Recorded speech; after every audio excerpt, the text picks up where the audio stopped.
Assalamualaikum warahmatullahi wabarakatuh. Alhamdulillahirrabbilalamin. Wassalatu wassalamu ala asyrafil anbiya'i wal mursalin Sayyidina Muhammadin wa ala alihi wa ashabihi ajma'in, amma ba'du. Perkenalkan, nama saya Elva Zagrul Aziza dari Fakultas Psikologi semester 4 Universitas Muhammadiyah Profesor Dr. Hamka ingin menyampaikan sebuah materi dakwah yang berjudul 7 indikator kebahagiaan dunia. Ibnu Abbas radhiyallahu anhu adalah salah seorang sahabat Nabi SAW yang sangat telaten dalam menjaga dan melayani Rasulullah SAW, di mana ia pernah secara khusus didoakan oleh Rasulullah SAW. Selain itu, pada usia 9 tahun, Ibnu Abbas telah hafal Al-Quran dan telah menjadi imam di masjid. Nah, suatu hari ia ditanya oleh para tabi'in atau generasi sesudah wafatnya Rasulullah SAW mengenai apa yang dimaksud dengan kebahagiaan dunia.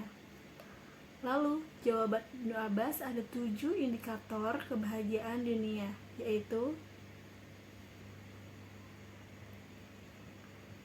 yang pertama adalah qalbun syakirun, atau hati yang selalu bersyukur.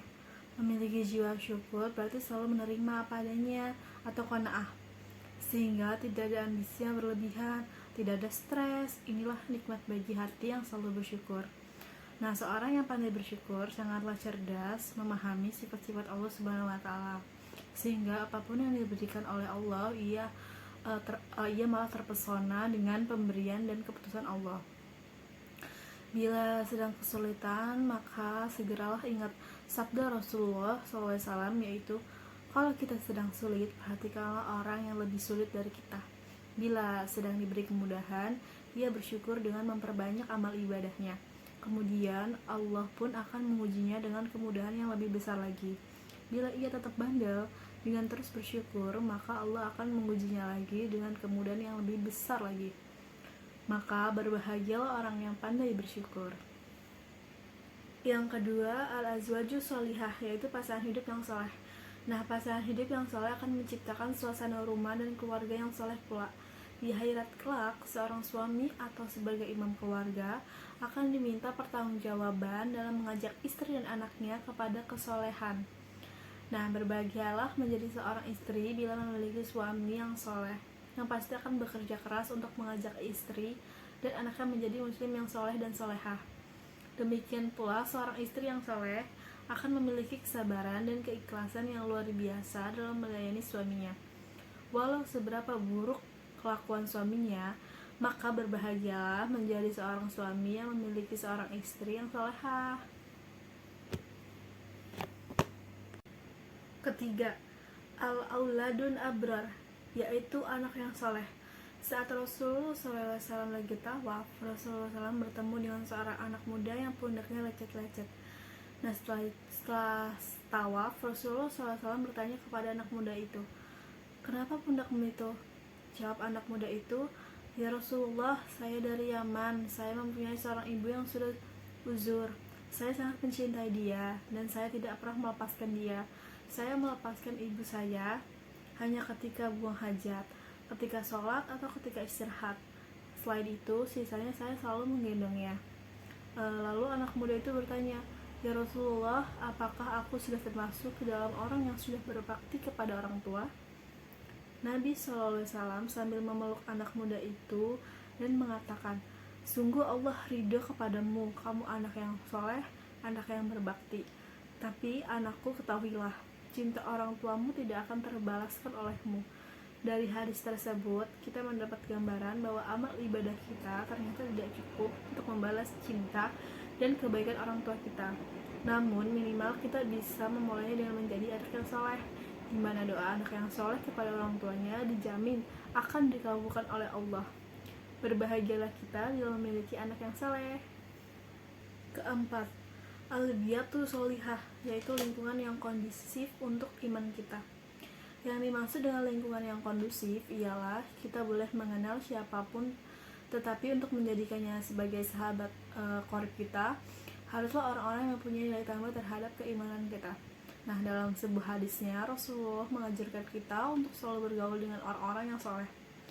Orang-orang yang saleh akan selalu mengajak kepada kebaikan dan mengingatkan kita bila kita berbuat salah.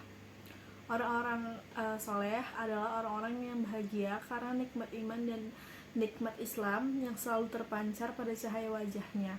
Insya Allah cahaya tersebut akan ikut menyinari orang-orang yang ada di sekitarnya.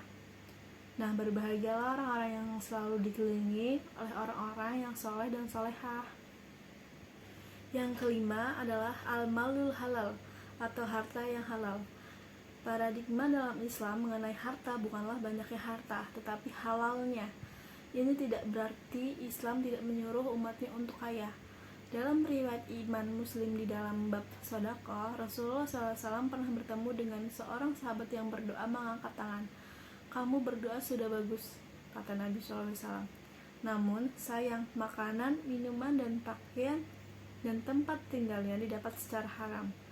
Bagaimana doanya dikabulkan?" Berbahagialah menjadi orang yang hartanya halal karena doanya sangat mudah dikabulkan oleh Allah. Harta yang halal juga akan menjauhkan dari setan dari hatinya. Maka hatinya semakin bersih, suci, dan kokoh sehingga memberi ketenangan dalam hidupnya.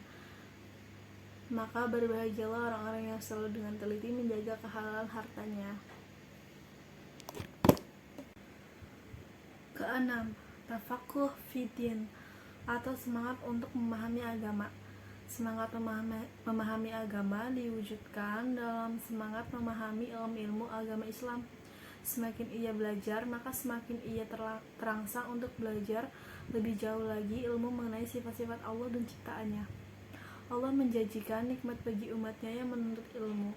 Semakin ia belajar, semakin cinta ia kepada agamanya. Semakin tinggi cinta kepada Allah dan Rasulnya, cinta inilah yang akan memberi cahaya bagi hatinya. Semangat memahami agama akan menghidupkan hatinya. Hati yang hidup adalah hati yang selalu dipenuhi cahaya nikmat Islam dan nikmat iman. Maka berbahagialah orang yang penuh semangat memahami ilmu agama Islam. Lalu yang terakhir yaitu yang ketujuh, umur yang barokah. Umur yang barokah itu artinya umur yang semakin tua semakin soleh, yang setiap detiknya diisi dengan amal ibadah. Seseorang yang mengisi hidupnya untuk kebahagiaan dunia semata, maka hari tuanya akan diisi dengan banyak bernostalgia atau berangan-angan tentang masa mudanya. Ia pun cenderung kecewa dengan ketuaannya atau post-tower syndrome. Di samping itu, pikirannya terfokus pada bagaimana caranya menikmati sisa hidupnya. Maka ia pun akan berangan-angan terhadap kenikmatan dunia yang belum ia sempat rasakan. Hatinya kecewa bila ia tidak mampu menikmati kenikmatan yang diangankannya. Nah, sedangkan orang yang mengisi umurnya dengan banyak mempersiapkan diri untuk akhirat atau melalui amal ibadah, maka semakin tua semakin rindu ia bertemu dengan Sang Penciptanya. Hari tuanya diisi dengan bermesraan dengan Sang Maha Pengasih, tidak ada rasa takutnya untuk meninggalkan dunia ini. Bahkan ia penuh harap untuk segera merasakan keindahan alam kehidupan berikutnya seperti yang dijanjikan Allah. Inilah semangat hidup orang-orang yang barokah umurnya, dan berbahagialah orang-orang yang umurnya barokah. Nah, demikianlah pesan-pesan dari Ibnu Abbas radhiyallahu anhu mengenai 7 indikator kebahagiaan dunia. Nah, selanjutnya bagaimana sih cara agar kita dikaruniakan Allah ke-7 buah indikator kebahagiaan dunia tersebut? Nah, selain usaha keras kita untuk memperbaiki diri, maka mohonlah kepada Allah Subhanahu wa Ta'ala dengan sesering dan sekusyuk mungkin membaca doa, yaitu doa sapu jagat, doa yang paling sering dibaca oleh Rasulullah SAW, di mana baris pertama doa tersebut yaitu Robbana atina fid dunya hasanah, yang artinya, ya Allah, karuniakanlah aku kebahagiaan dunia. Nah, itu mempunyai makna bahwa kita sedang meminta kepada Allah ke-7 indikator kebahagiaan dunia yang disebutkan Ibnu Abbas radhiyallahu anhu, yaitu hati yang selalu bersyukur, pasangan hidup yang soleh, anak yang soleh, teman-teman atau lingkungan yang soleh, harta yang halal, dan semangat untuk memahami ajaran agama dan umur yang barokah. Nah, walaupun kita akui sulit mendapatkan ketujuh hal itu di dalam genggaman kita, setidaknya kalau kita mendapat sebagian saja sudah patut kita syukuri. Sedangkan mengenai kelanjutan doa sapu jagat tersebut, yaitu wa fil akhirati hasanah, yang artinya dan juga kebahagiaan akhirat. Untuk memperoleh hanyalah dengan rahmat Allah. Kebahagiaan akhirat itu bukan surga, tetapi rahmat Allah, kasih sayang Allah. Surga itu hanyalah sebagian kecil dari rahmat Allah. Kita masuk surga bukan karena amal soleh kita, tetapi karena rahmat Allah. Demikian dakwah yang saya sampaikan. Kurang lebihnya mohon maaf. Wassalamualaikum warahmatullahi wabarakatuh.